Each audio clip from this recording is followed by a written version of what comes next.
Corruption has become pervasive in both the private and public sectors in South Africa. Perpetrators often have little regard for the law.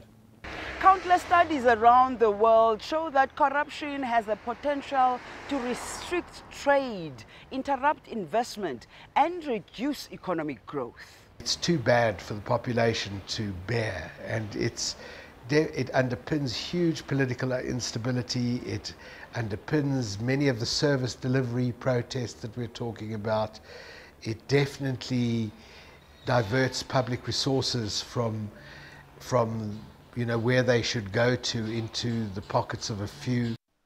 A 2016 Corruption Watch report indicates that the most prevalent types of corruption reported over the past few years center on the abuse of power, followed by bribery and procurement corruption.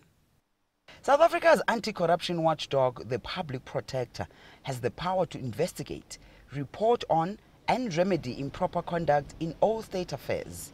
The body has been at the forefront of fighting this menace. The latest high-profile corruption case investigated by this office relates to 300 million rand misspent for the funeral of former President Nelson Mandela in December 2013. Some officials and service providers used the funeral to steal from state coffers.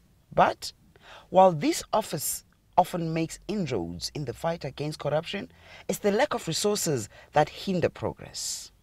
Institutions like the Public Protector and other Chapter 9 institutions or constitutional institutions which are responsible to fight corruption, and since corruption is a scourge which affects or impedes development in any country, they need to be well resourced, well funded.